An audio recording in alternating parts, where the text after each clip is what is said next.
the syntax for, like in Haskell, lists are constructed using, they have two constructors, this empty list and this cons operator. And the cons operator, the left thing on it has one thing, and the thing on the right is the rest of the list. So this is the head of the list, this is the rest of the list. And the rest of the list can be empty. It can be empty because you haven't really demanded anything from it yet. So you haven't matched on it yet. So, and then it returns f applied to x, and then you combine it with fold map f on the rest of the list. Does that make sense? Right. But you're correct. If it was an infinite structure, you could not actually do this.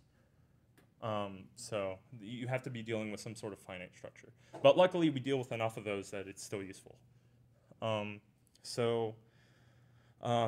everybody understand the fold map function? Okay. So I'm gonna show a bunch of really nice uses of the fold map function right here. And the first one is adding numbers. No for loops. So we have a list, and num is Haskell's the Haskell standard library's type class that gives you things like plus, times, minus, things like that.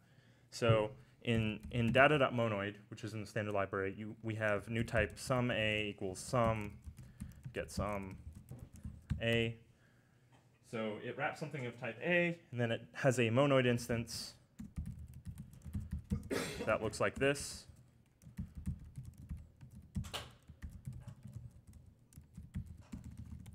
Well, it's got a semigroup instance too.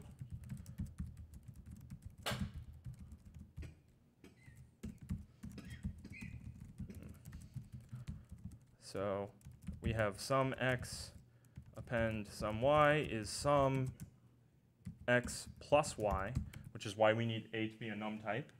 And then we've got mempty is sum 0. So you can sort of view this as what I was talking about earlier with the additive monoid on numbers. So if you would you all agree that adding two numbers and adding three numbers like x plus y plus z, where x and y, x plus y paren plus z, that is equal to x plus y plus z paren. They're associative. And then if you add anything to 0, you get itself. Make sense? And then we've got a similar thing for product.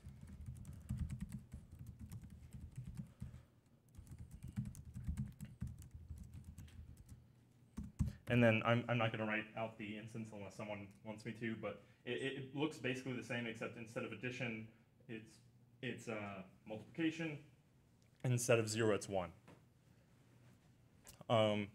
So I'm going to get rid of that.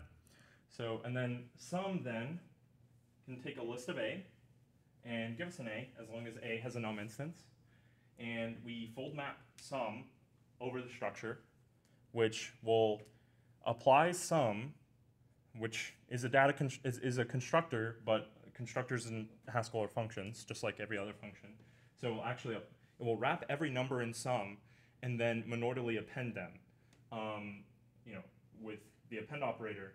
But because they're wrapped in sum, what the append operator then does is it makes sure that you use this additive context. And then at the end, you have a single sum of A, and then you call get sum. By the way, if anyone is unfamiliar, this is a compose operator.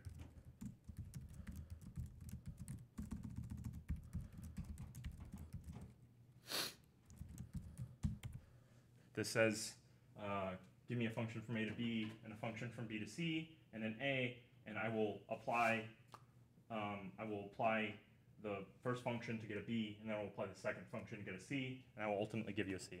So it just composes functions, and it reads pretty naturally. It's basically the way you would write function composition in math. Then. Huh? No, get some is not a joke, but I'll think about that next time. So then we have a length function, which can also be implemented for list, and say we want to get the length of the list. Well, we can do the same thing, except instead of wrapping the sum here, we can wrap it in const sum1, and the type of const is A to B to A, and const essentially ignores its second argument. So it will discard its argument. If you're familiar with the lambdas, writing this is the same as writing this. So we ignore the number inside of it and just get sum 1. So each time it's just adding 1. So, and then product, very similar to sum. And then we get into sort of these Boolean operators. Like I said, we have any and all in the standard library in data.monoid. Any and all are both new types around bool, and any the monoid instance for any looks like this.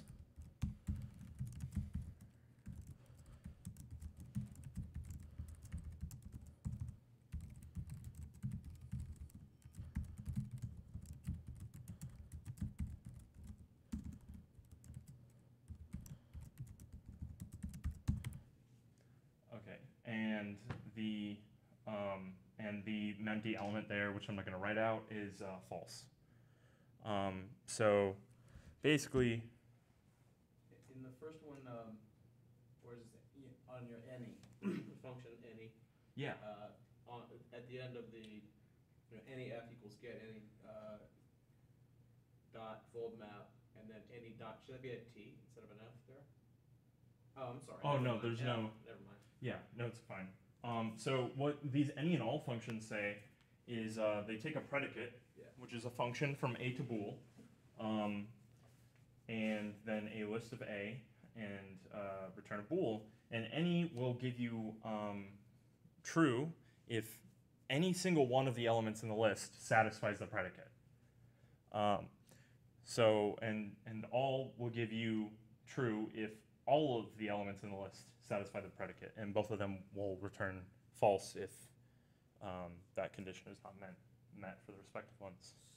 So the sum and the product is the new type of the integer? Yeah. So sum and product will wrap a number type and give it a semigroup monoidal context. You could just give the type itself an instance instead of wrapping it in sum and product, right? You could just give like integer an instance, but the problem is type class instances are global, so you can't. See again, type class is So let me explain that further. So if I write instance semigroup integer where x, and then I write instance monoid integer where memty equals 0. Okay, I can certainly do that. Like that over here, if you look to the left, I've got GHCID opening, which is constantly recompiling this module every time I save. But let's see what happens when I try to write instance semigroup integer where I tried to make it the multiplicative monoid. Haskell will complain, duplicate instance declarations. So one type can only have one instance. But because these numbers sort of admit two semigroups and two monoids, we have to wrap them in a new type in order to give them these instances.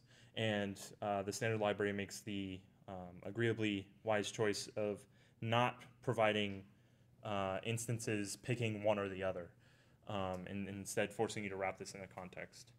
So when you're saying in the global context, does not matter if this instance is in a module or not? Instances, when defined in a module, exist as long as you have imported that module. So once you import that module, once you're using that module, you are given the instance whether you like it or not. Okay. That will become a Yeah, which is what I was trying to say earlier about OCaml's module system. So OCaml's modules you can sort of think of as like value level type classes. They're a little bit different than that, but you pass the type class as sort of the module as a value, and it uses that to actually figure out what to do. Whereas in Haskell, they're at the constraint level. It's called a constraint because you're constrained to using that. It's a constraint on the type. Does that sort of make sense? Okay. Which imports like the sum, any? Data.monoid. Okay. This code is available on my GitHub if you want to follow along. Oh, okay. Yeah, it's data.monoid. Has a ton of useful stuff in it. You should definitely look at it. So, okay. GitHub.com, it's right here. GitHub.com/chessi/AFPG. Oh, Judd's writing it out. Okay. Is it possible to make the text a little bit bigger? Yeah, sure. Really need to make a key binding for that. How's that? Okay.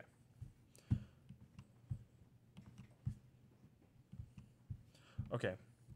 So does everybody understand any and all? Okay. So we've also got min and max, which basically work exactly as you think they do, based on all the other stuff. We've got two semigroups, two monoids, min and max, and min will wrap two things, and its semigroup instance sort of looks like this.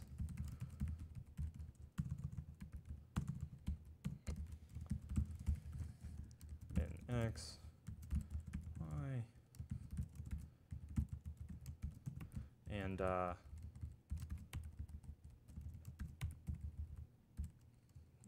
think you definitely need ORed A, and I think you need bounded A. Yeah, you need ORed.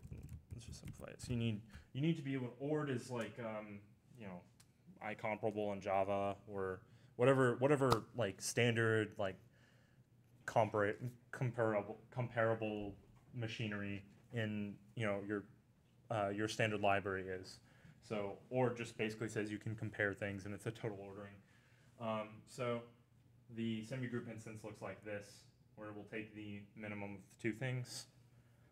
And then to get the minimum of a list, you can fold map min over it and get min, and then max sort of works the same way. And the usefulness of these functions extends well beyond lists. Again, if you sort of want to,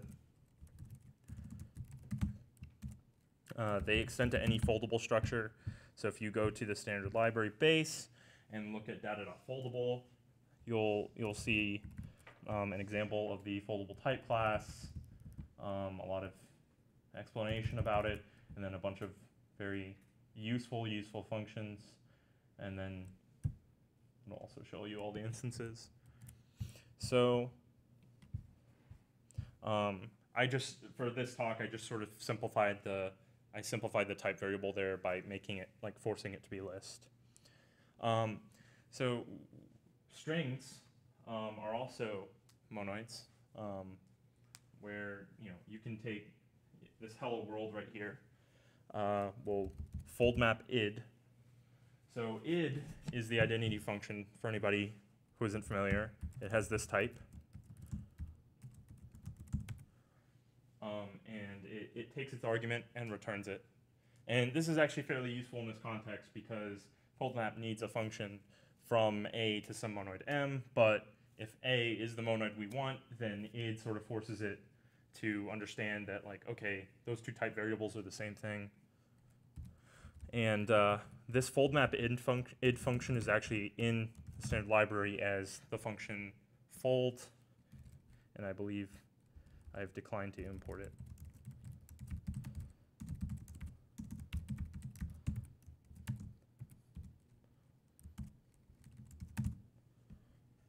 Okay, so fold is the same thing as fold map id. And if you actually, print out hello world, you'll get hello world, and you can see that it concatenated those two strings. This is actually fairly useful for doing any sort of logging where you have to, sort of shove things in between statically known parts of your messages. you can just, mconcat, which again is the thing that takes a list of your monoid type and shoves them all together. It's fairly common. What is this world hello thing? Well, dual is a very interesting monoid. Dual, as you can see, we're giving this the same hello world, but let's print this out.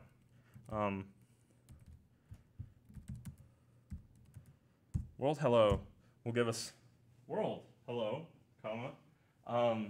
So what dual does is it will actually take any monoid and it will flip its append operator. So remember that monoids, one of the laws of semigroup monoid is that they must be associative, but they don't need to be commutative.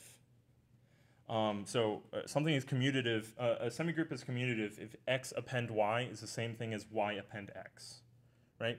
So for non-commutative semigroups, you can actually use dual to reverse how they append. And lists are obviously non-commutative in their semigroup structure, so you sort of wrap everything in dual. In dual, of course, the type class instance, the semigroup instance for dual looks like this. It's semigroup A.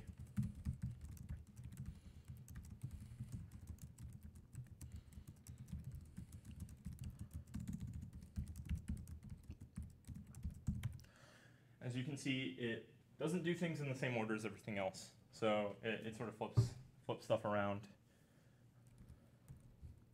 And then at the end we get the dual out of there. Endo is also a very interesting monoid. Endo looks like this.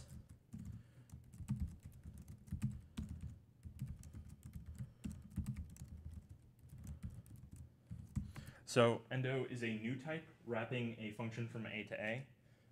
It's called endo because it's an endomorphism. So it's a function where the domain and codomain are the same type. Just what an endomorphism is. So it actually has a nice monoidal structure that is composition. So its semigroup instance looks like this.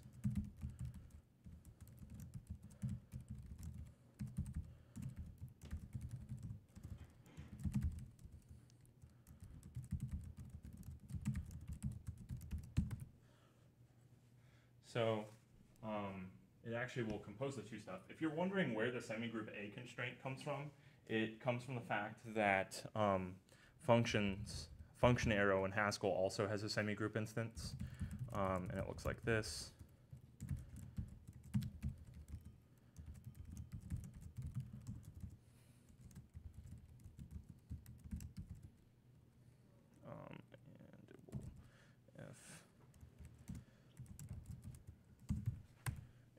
So f append g will be another function that takes an argument and appends the result of applying f to x and g to x.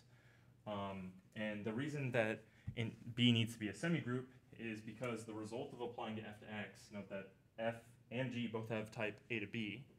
So the result of applying f to x is b, and the result of applying g to x is also b. So we have to be able to append those, which means we have a semigroup structure. So that's where the semigroup sort of comes from here. So endo is actually really useful if you want to sort of build up a really large composition of really large composition of functions. So we can actually rewrite our sum function as this. So we fold map over the structure with this. So endo dot plus will be applied to something, applied to some number, and that will have type num A to A, which is exactly what endo is expecting, right? Because endo needs to wrap something of type A to A. If you're sort of familiar with Haskell's partial function application, that'll make sense. Does it not make sense? Sorry. Does plus should be A to A to A? Or? So plus actually has this type. A to A to A, and then right, but notice that it's wrapped in fold map. So on every element of the list, oh, you got it? Okay, yeah. So for anyone else who may be confused by that, we're gonna apply plus to it. So when you apply the type of plus is that, but the type of plus applied to 0 is num A to A. So there's so it needs one less argument to be realized. And then notice that this type A to A is exactly what endo wants, because endo wraps something of type A to A.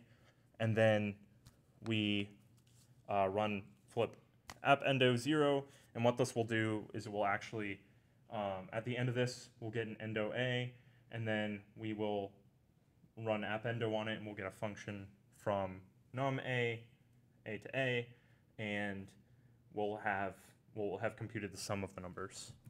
What's flip? So flip is a function that takes a function from A to B to C, and a B and an A, C, F.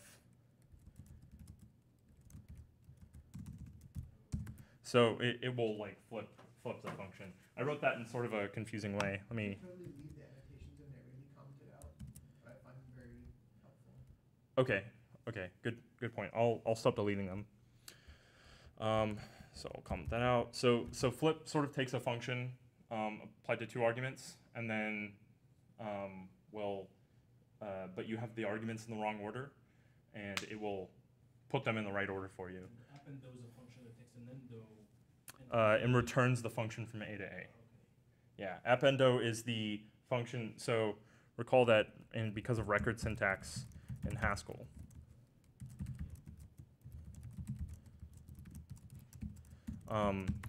Haskell actually treats appendo as a function from endo A, and will give you the function A to A. You could also write this as A to A, and then have a top level function like.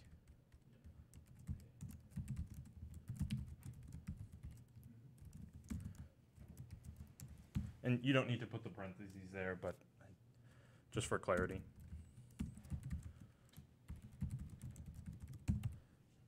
Okay, so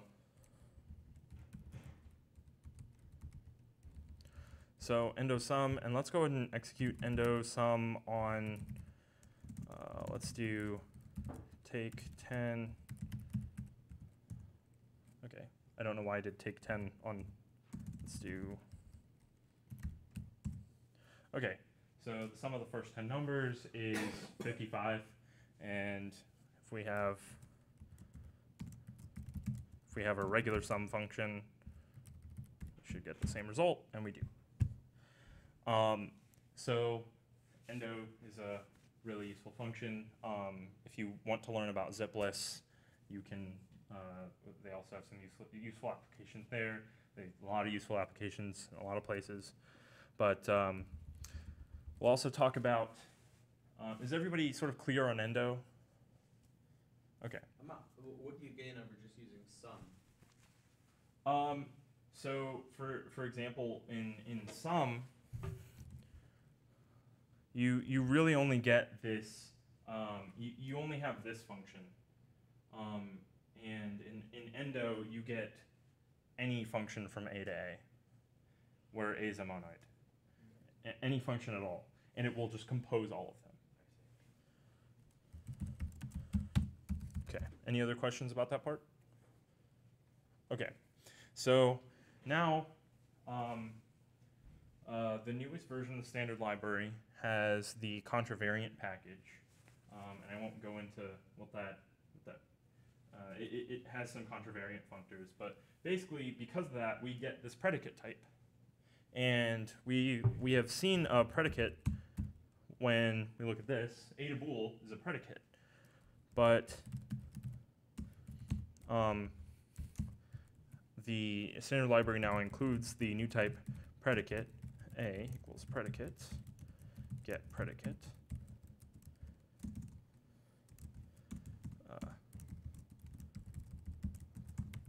So it wraps something of type A to bool.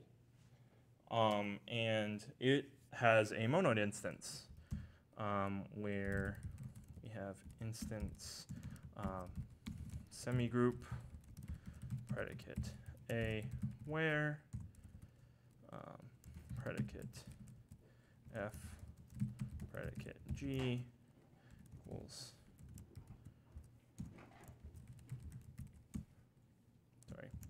predicate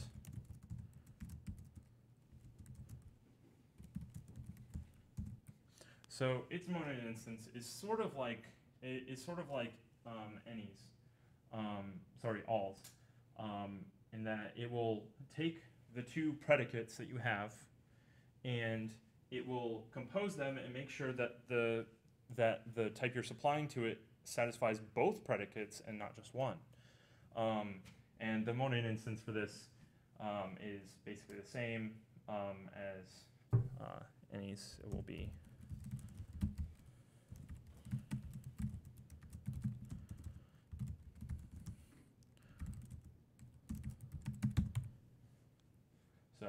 true. Because true and anything is itself. So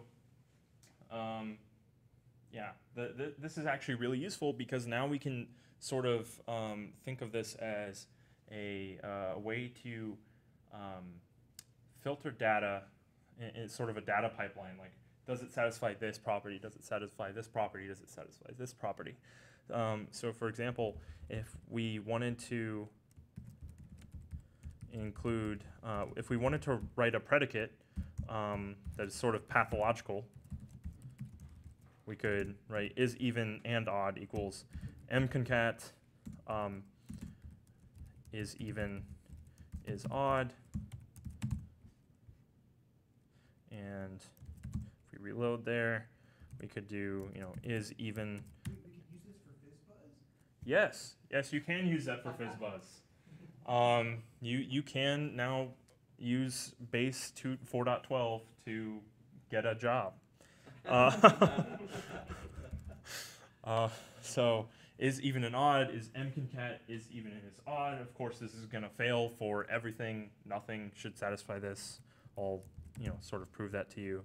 And we can do any, and then we can do get predicate is even and odd of, let's say, take 10 get predicate. Need that in scope. Do I just have the, what's the type?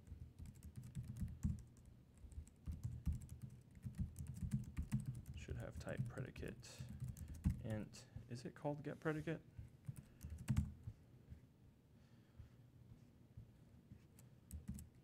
Sorry about that. It's the dangers of live coding.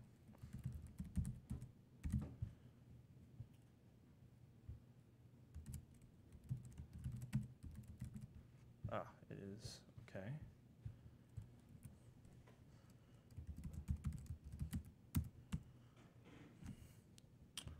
I know what it is.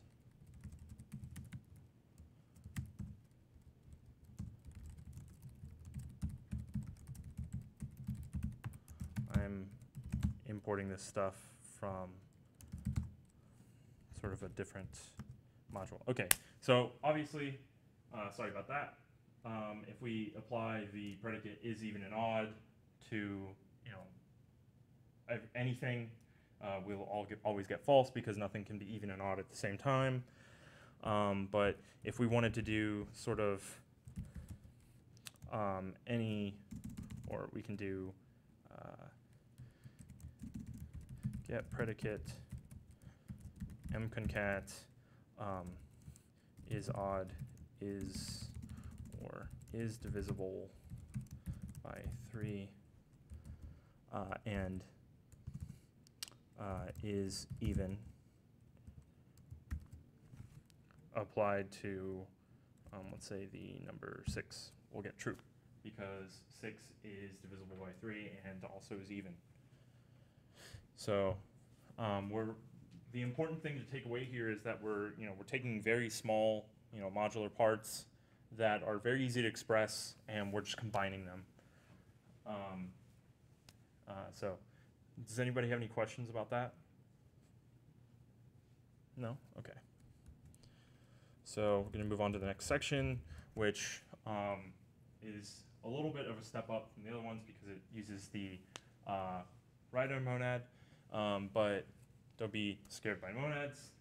The basic idea here, the writer monad is in the transformers package, which is part of the standard set of packages.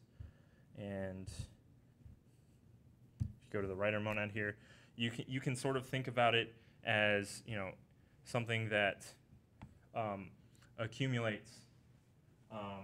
It carries an A value here, but W is something that it accumulates. It's some monoid. So you can, the reason it's called a writer is because you sort of write to it. You accumulate things to it. And it runs in some monad. You don't really need to understand the concept of a monad to understand what this code is doing, so don't worry about that. But this is actually, I wrote a bunch of different factorial functions, and they all work in writer, but they're very useful because they sort of do some logging for us. So we have this fact1 function, which takes an int and gives us writer string int. So we can sort of read this as something that accumulates a string and carries an int in it, right? And the int that we're carrying around, that we're, that's sort of a state, is going to be like the ultimate factorial of the number. And the string is actually going to be a log of the things that we've been doing. So, of course, with all factorial implementations, our base case is 0, and if we have 0, we just get 1 back.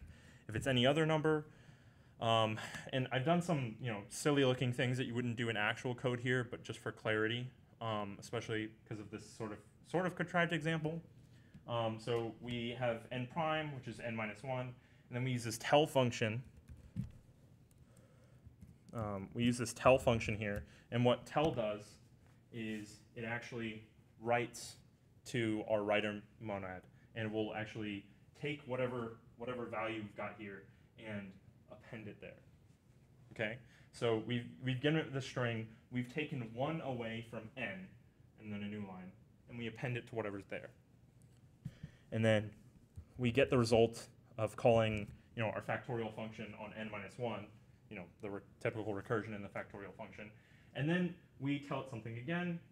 We've called f and gotten m. And then we have r equals n times m. And tell we've multiplied this. And then we return r.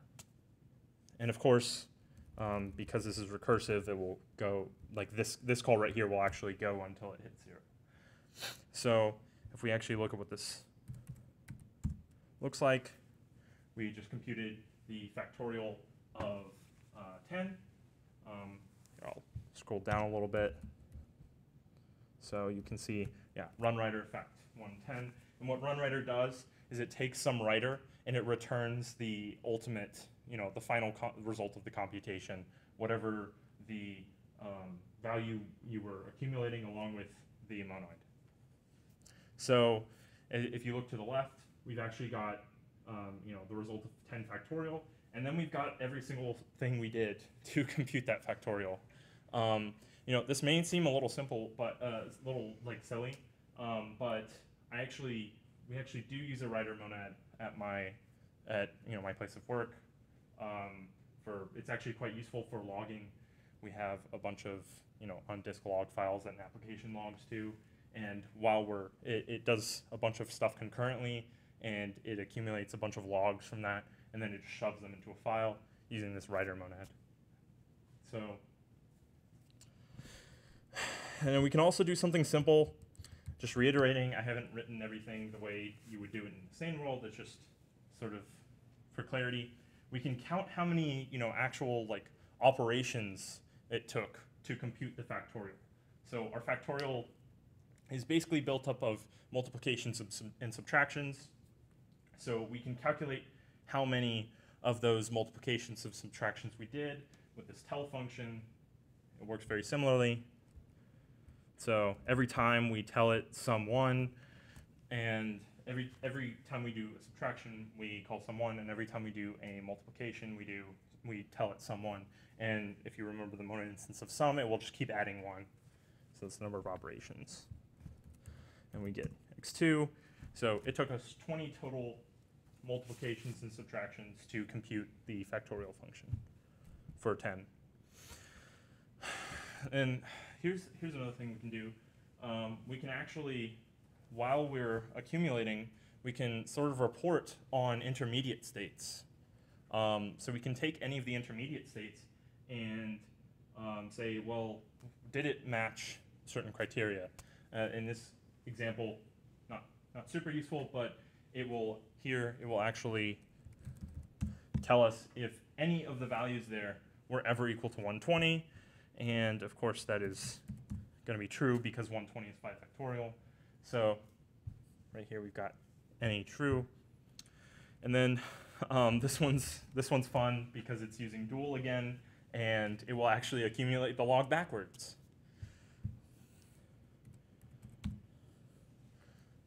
So yeah, as you can see, we actually have the very last computation we did first. Whether or not that's useful, I don't know. But what if we want to accumulate 2 monoids at once? Well, before I proceed, does everyone sort of understand what's going on so far, even if you don't necessarily understand the writer monad? Okay, so Haskell has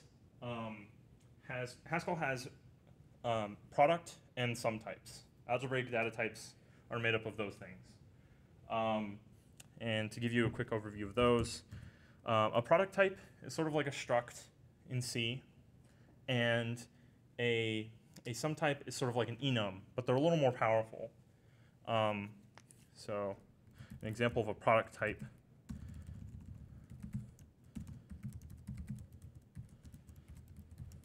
Haskell has built-in product types, the tuple type, and the idea behind a product type is that you have 2 things, not necessarily of the same type.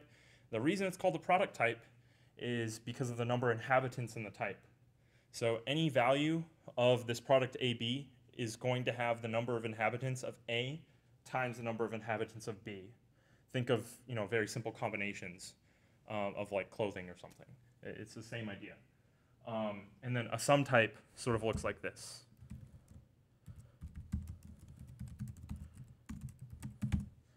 So you can sort of read this bar here as it can be one or the other, or you can have more useful types such as data either AB equals left A or just B. And then, so the reason it's called a sum type, oh, yeah, Shaber's giving me a look. That's not what that is. It's left A or right B, and it either has an A in it or it has a B in it. And the reason it's called a sum type is because the number of inhabitants of the type is equal to the number of inhabitants of A plus the number of inhabitants of B. Is everybody clear what I mean by inhabitant? Like an inhabitant is a value of that type. So, for example, if I have the type of 64-bit integers, 0, 1, those are inhabitants. If I have Booleans, true and false are the only inhabitants. So, if I were to have, type type foo equals either int, or here, let's do this, either int bool, either bool unit, then the number of inhabitants of this type is 3, because unit sort of looks like this. I'll write it a little more simply. And in Haskell, it's actually a built-in value. You cannot unimport it, but it has one single inhabitant. It's very useful to show, like, hey, nothing's going on here. And then, so it has 1 inhabitant, and bool has 2 inhabitants. So if you add them up, you get 3. So either bool unit has 3 inhabitants, and foo is actually, could actually be, maybe bool, because you either have nothing or you have, just bool. So I'll comment those out. So that was an aside. But basically, if you want to accumulate two monoids at once, you can use products. So products actually have a semigroup instance semigroup A, semigroup B, semigroup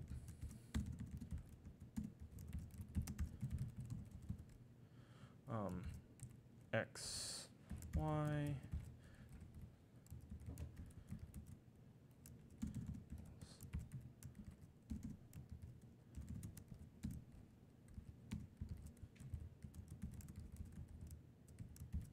so it can actually compute the, it just takes both of them and appends both types. And it requires that both types have semigroup instances, and it has a similar monoid instance where, mempty is just the product of the two mempties. Sorry? Oh, yeah.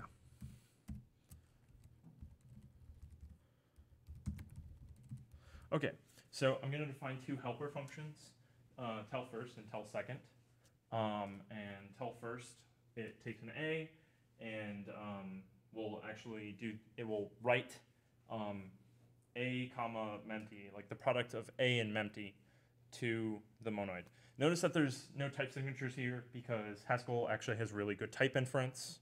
If you're not, is anyone not familiar with type inference? I can infer that it exists. Good. So, and then tell second will be sort of the same thing, except it will inject a B. And you got everyone understand those? Tell is from the writing, right? Yeah, tell is actually from. Oh. So, tell W is an action that produces the output W. So what tell actually does is it takes your W, and it sort of like accumulates with whatever W that was there. Does that make sense? Okay. So it's sort of confusingly named tell, but. So those, the tell first and tell second, since you're combining A and mempty just doesn't occur, right? Or mempty doesn't. Mempty accumulated with anything is just itself, so it's the same as doing nothing. Right. So these are just helper functions here. I could very well just call tell and then do A comma mempty every time, but it's a little easier to do that. So the idea is that we want to accumulate two states at the same time. So we actually want to keep a log of what we're doing, along with accumulate the number of subtractions and multiplications we've done. And then at the end, when we call runWriter on this, we'll get the final answer along with a tuple. I know it's a rather large tuple, but if you sort of squint, you'll see it here and here. That's where they split. We get the number of operations actually needed to compute the factorial, along with a log of the things that we did. So it sort of like shoves together the two things that we were doing earlier. And sorry? Oh, okay. So I'm gonna talk a little bit about foldable now. So I brought it up a little bit earlier.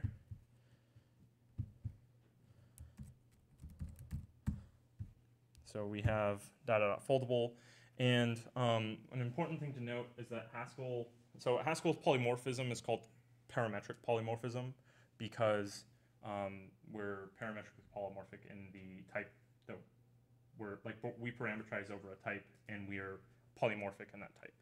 So a type class here, Haskell is not like a lot of functional languages, as far as I'm aware, don't really have higher kinded polymorphism. And higher kinded polymorphism you can sort of think as, it'll actually be easier to explain with a little bit of code. So Haskell's kind system is as follows. you have things like int, bool, char, string, which have kind star. I'll write it as star. And then you have things like maybe, list, array, which have kind star to star. So, and then I can keep going just for clarity. You have either think of some more other, obviously other useful ones.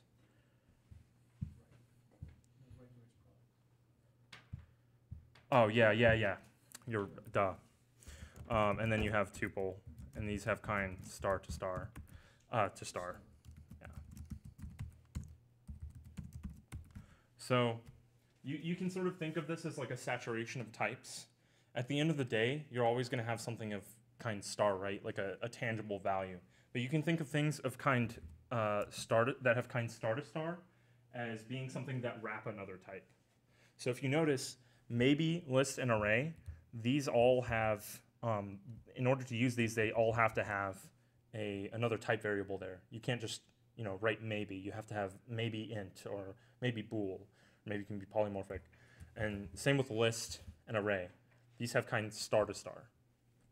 And then either and two tuple, they have kind star to star to star, because in order for them to be fully saturated, you have to apply two type variables to them. So the number of stars there. And then Haskell has this sort of higher kinded polymorphism in that if you look at data.foldable, this T is actually kinded star to star. It parameterizes over some type, which is what allows it to be any sort of collection. It can be some sort of tree structure or a list or array or vector. It could be maybe. It could be a whole bunch of things. But from that signature, you cannot tell, right? So the way you actually tell, you're right, it would be useful if they had the signature there, but the way you actually tell is by looking at the functions that it implements. So if you see here for example, in fold, see how T is applied to some other type variable? That's how you know, and actually when you're reading type signatures yourself, you can sort of infer the kind signatures on your own. Of course, GHC can tell you, but for example, you could go into GHC and do kind list, and it will tell you the kind of list has star to star. That's colon K. So fold map is very powerful because it generalizes over a whole bunch of structures, and a lot of structures, foldable is, a lot of structures admit this sort of consumption, a cumulative consumption of their values, where you can sort of traverse the structure and accumulate state as you go. So I would definitely, if you're interested, definitely encourage you to look at these. They have some very interesting functions here. So does everybody understand sort of the kind system? And Xavier? The star to star to star, does that apply both to some product and some types and product types? Like a product type? Yeah, because it doesn't have to do with the structure of the type themselves. It more has to do with, so instead of thinking at the value level, it has to do with how they act as sort of kind level functions at the type level. Okay. So either you can sort of think as a function at the type level, which takes two types and gives you a type. Okay. That's how I sort of think about kinds, and you can also think about them saturation. Writer would also be a star to star to star. Yeah, and writer T is actually a synonym. So writer is a type synonym. So writer T actually has this monad here, but writer is a type synonym right here that sort of forces that monad to be identity, and identity is a new type identity A equals identity, get identity A. But yeah, so the kind of writer T, if we were to do like writer T has kind star to star to star to star to star. So The second one, because it is a monad, monads have kind star to star, right? Because monads always have to parameterize over some type.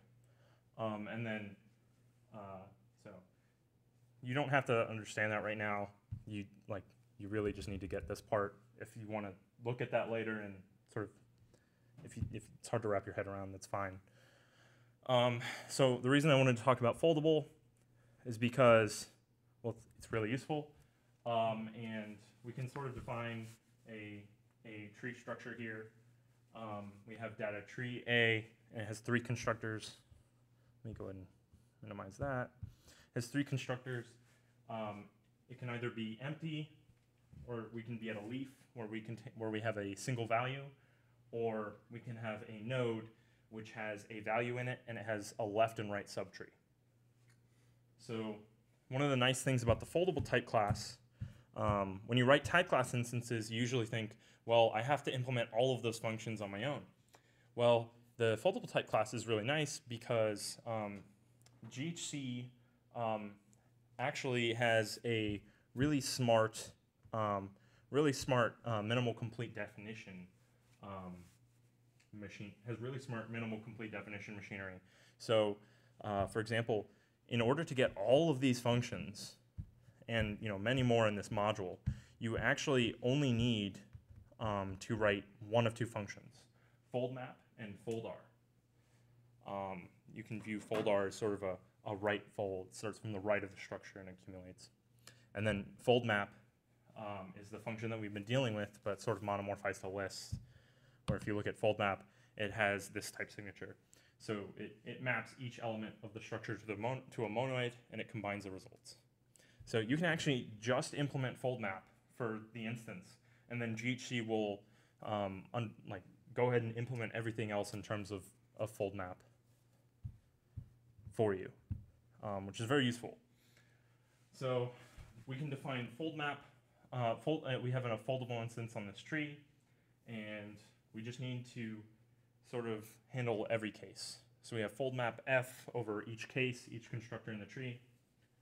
So foldMap F empty, we have nothing there, so we need to keep in mind that we're ultimately going to end up with a single value, a single monoid. We have nothing there, so we just return empty. FoldMap F, leaf of X, we only have a single value, so all we can do is apply F to X and get whatever monoid that is.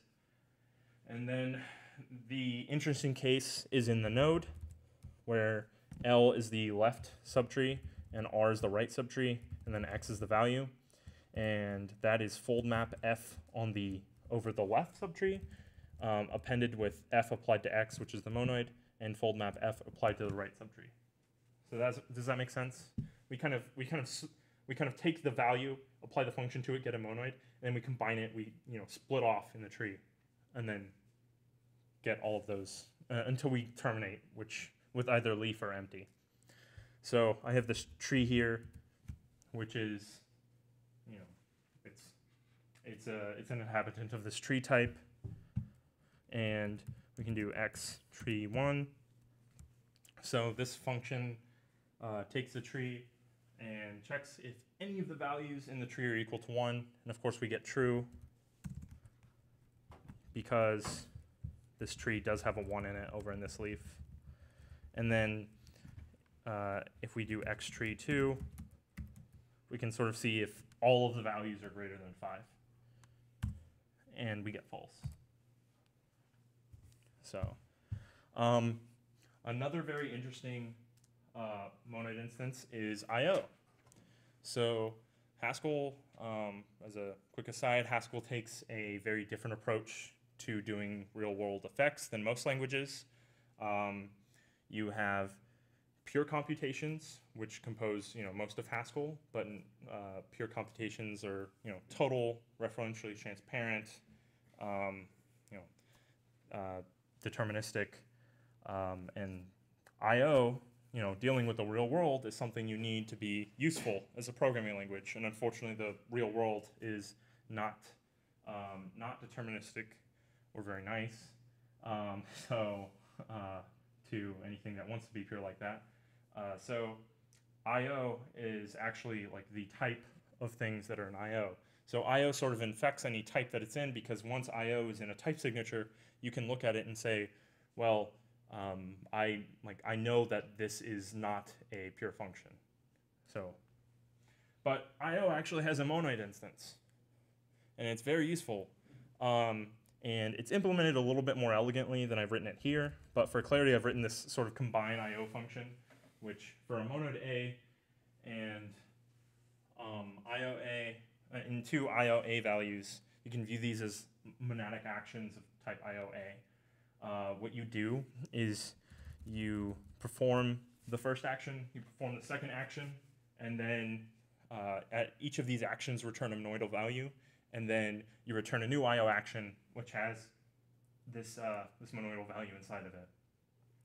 So what that looks like is you can actually have a foldable structure of I/O computations, and you can fold over them to execute them. So for example, here in this example, I have fold map print.sum, and it will print all of the values. Because unit has a trivial monoid instance, right? It only has one inhabitant. So, and print has the type show a to IO unit, where show lets you show something. So, does everybody sort of get that? Yeah. Could you? Let me see. What would it mean to map an IO function over a tree and then return the IO function? You know? Sorry? Does that make any sense? That's basically you're doing something. You're iterating over a list. Yeah. What it's actually doing. Like mapped over a tree of IO functions. Yeah, you could also do that. And then, in fact, that looks. There's something called traverse, which will do just that. So.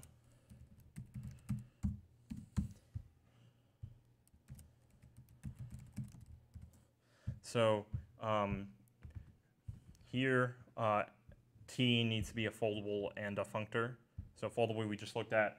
Functor you can think of as something that takes it takes a structure and a function.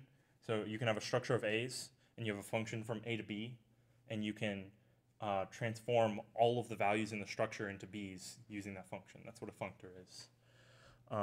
Just to look at that real quick, I'll open that in a new tab.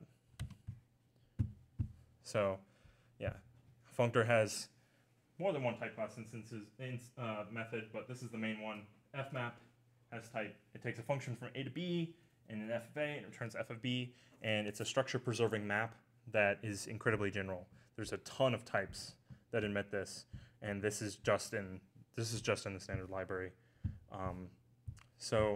But yeah, if we look at traverse, we can actually traverse could take a function from A to FB, where F is an applicative, IO is an applicative, and a traversable of T, and it returns F of TB. So if you could imagine a function from A to IOB, and say a list of A, you could end up with IO of list of B. So it will like map each element of the structure to the action, and then evaluate them all, and then return the structure with the accumulated values. Which is traverse is also a very useful function. So does that sort of answer your question? Okay. Does anybody else have any questions about that part? The way you're doing here, does the order matters? The preserve the order? It has to look up. Yeah. So IO. So the IO monoid is. It depends on what the computation is. So in this case, order matters, because printing things in a different order is obviously not what this is doing. It wouldn't be the same.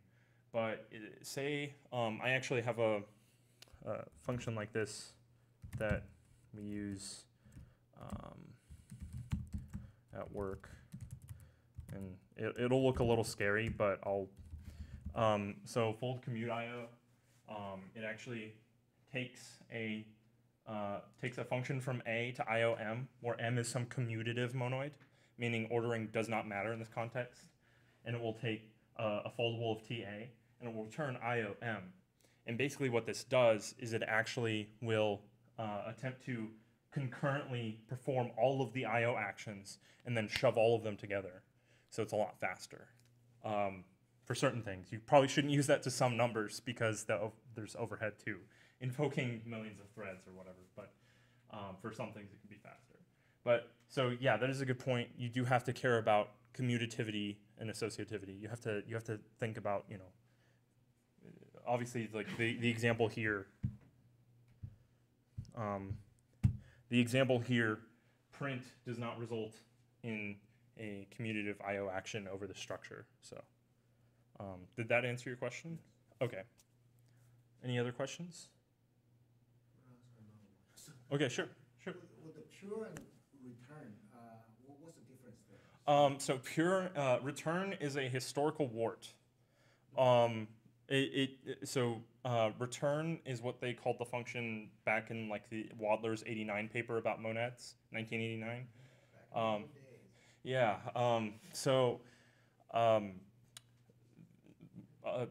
A monad used to be there are three type classes that sort of are ubiquitous in Haskell: functor, applicative, and monad.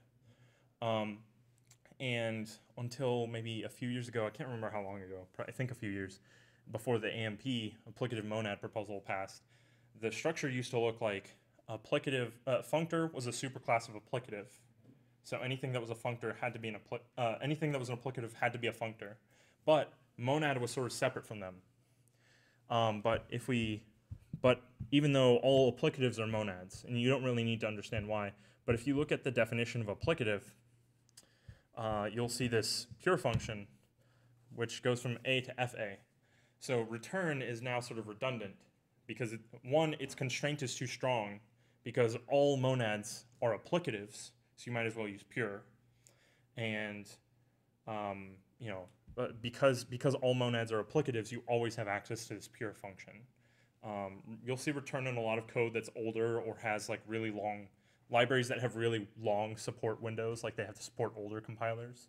This spec conventions now more. I would recommend using pure. Return probably is not going to go away because a lot of code would break. But I would use pure because the word return is sort of overloaded in programming because almost every other language on the planet uses return to indicate the return value of some computation, whereas Haskell does not. Everything's just an equation. So I don't like to use return for that purpose. In fact, my coworker, he has been writing Haskell for a lot longer than me, and he still uses return sometimes. So I made a Git hook that every time you try to push to our repo, it greps for return, the word return that's not in a comment, and it will not allow you to make the push. He's not fond of that, no. So now I'm going to talk about something that Lisp programmers will really like, parentheses. So there's this thing called the Bicycling Semigroup, and I'll pull that up. So, and it's actually a monoid, but they came up with them before people really cared about monoids when they were first talking about semigroups. But the intuition you can have behind it, and Edward Komet talks about at Bicycling Semigroups a lot, but the intuition that you can have behind it is that it's sort of a semigroup where you can have two things bouncing off one another, where you need to balance things. And for this example, we're actually going to balance parentheses. So we have this B type, which is our bicyclic semigroup, and it's got two ints in it. And we want to ignore my editor balancing those parentheses for you. But we actually want to balance these parentheses. And by balance, I mean we want every left paren to have a right paren that comes after it, right? So this can actually have a semigroup instance where what we're going to do is we're going to, compare the B's and the C's.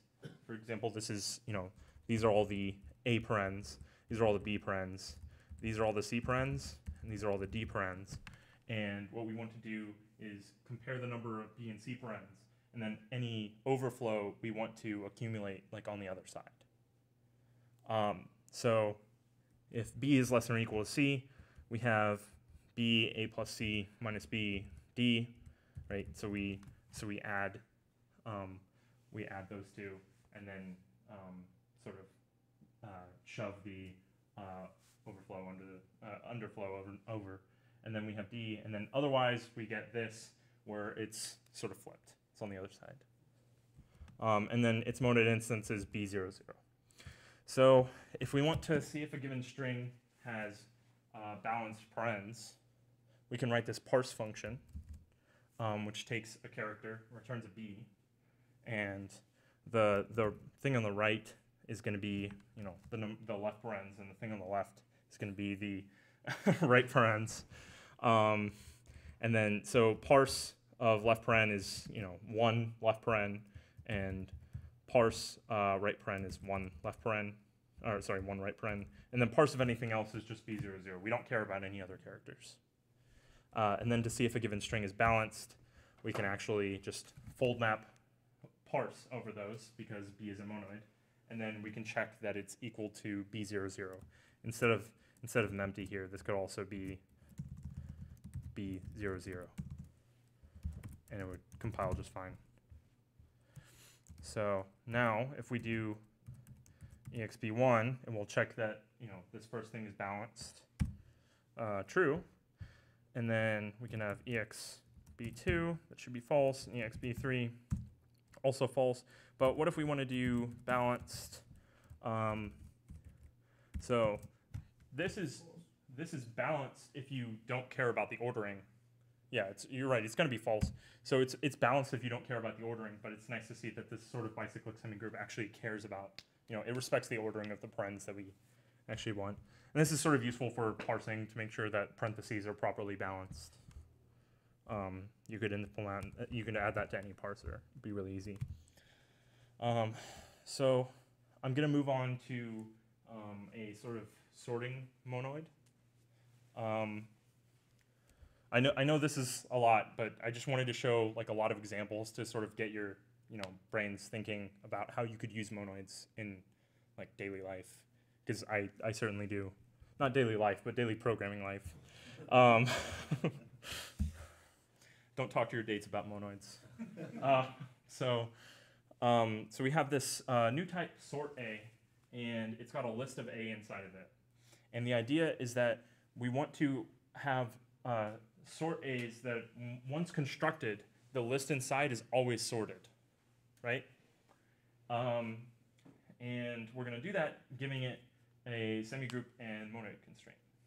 So its semigroup constraint takes two sorts, and it will call merge sort on the two lists inside of it. So we'll actually like merge the two lists and sort them. And then mempty is just sort of the empty list. Simple enough. And then toSort is a smart constructor. We don't want to call sort directly because we'll just be, directly like coercing the list into a sort type when we don't want to do that.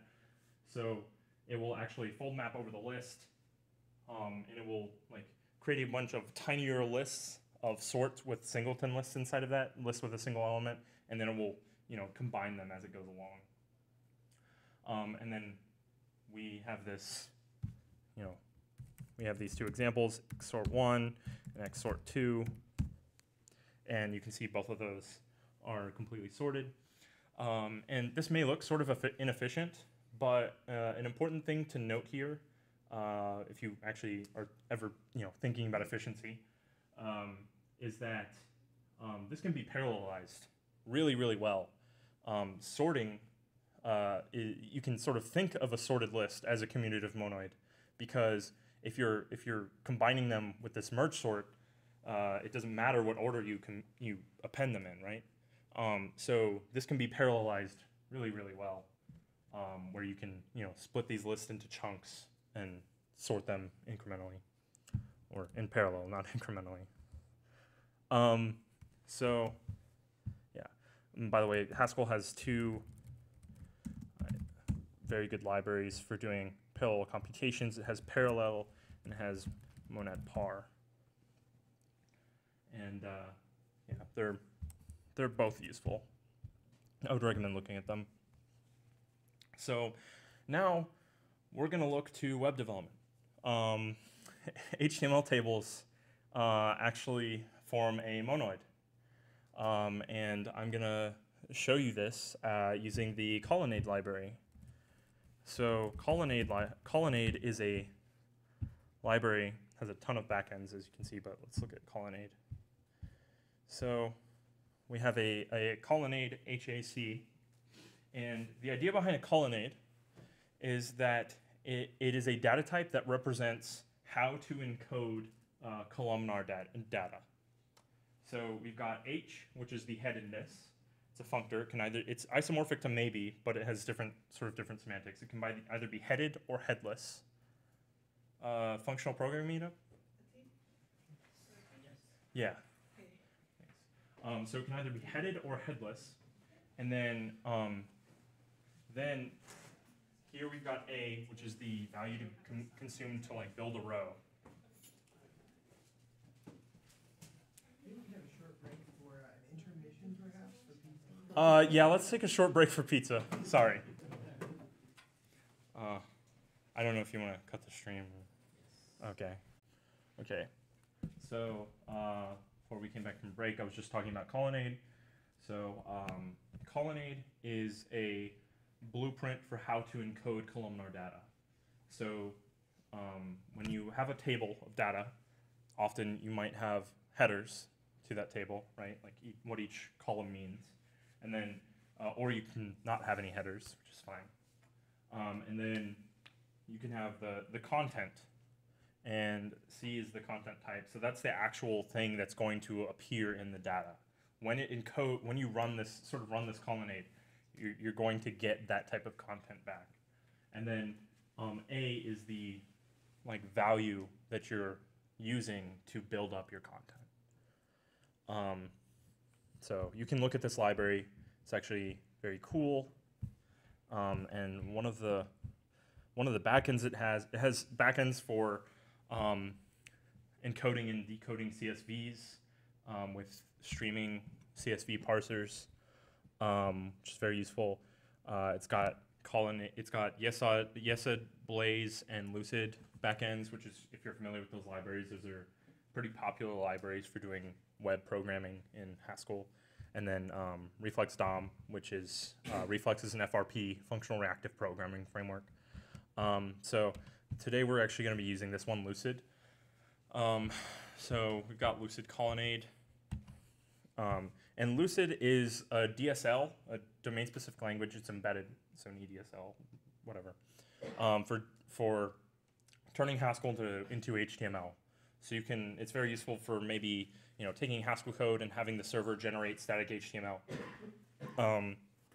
So here we have a pretty simple API where you can have cells, you have cell-wise specific encoders for HTML tables, and you have encode HTML table, encode cell table, encode table. So if you notice here, it takes a list of attributes. So the attributes of your HTML table element, and then your Colonnade, which again is a blueprint of how to encode your data. And notice that the type that you're going to turn it into is HTML. And then you have a collection of data. And notice that F here is foldable. And that D here is monoidal. So I don't know if you can guess where this is going, but HTML-D has a monoid instance if D has a monoid instance. And essentially, we're actually going to fold over this data and create an HTML table out of it. So if you ignore the headers of an HTML table, the rest of it, a headless HTML table is every row of it is an element as part of a monoid. So let's sort of see what this looks like. So we've got person.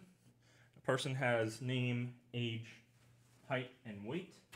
And then I've got a bunch of rows of people here. These all have type colonnade headed person HTML. So what that means is that it's a headed HTML table, and the type that we're encoding, taking and turning into HTML is person, and then the very last thing here has to be a function from person to HTML. So if we look back at colonnade, you can see the type of the headed function.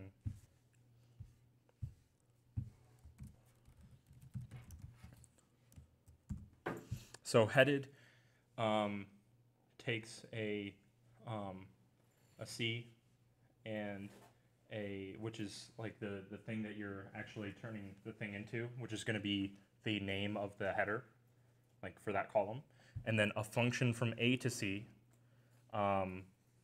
which takes your A, in this case person, and turns it into your C type, in this case HTML.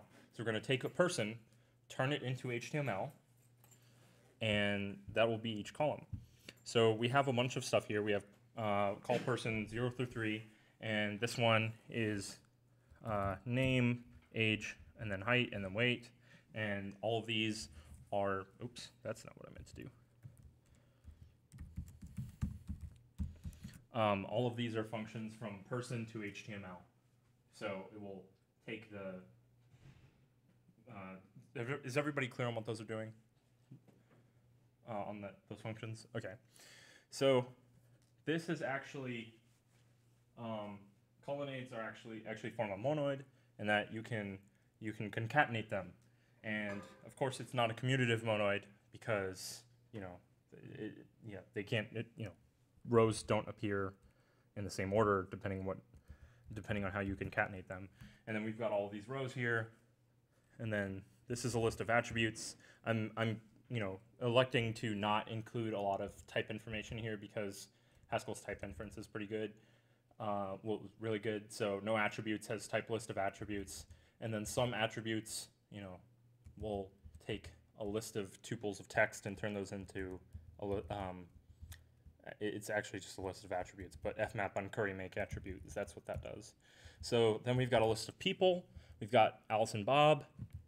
Then we've got a people table, which, encode HTML table takes list of attributes and a column of person and like the people that we want to apply this to actually construct our table. And then this function will actually let us sort of see what make people. So we've got an HTML table with Bob and Alice. So this is actually pretty simple but rather useful. In fact, our front ends at work typically just involve very simple like visualization of data with HTML tables or charts. So generating HTML tables in this way using server-side rendered HTML is actually pretty useful. So that pretty much concludes the talk. So does anybody have any questions? Yeah. I ended up wrapping the sort monad around the person, the people. Oh, and you can sort them, yeah. Right. So that way my output was sorted with a monad or monoid.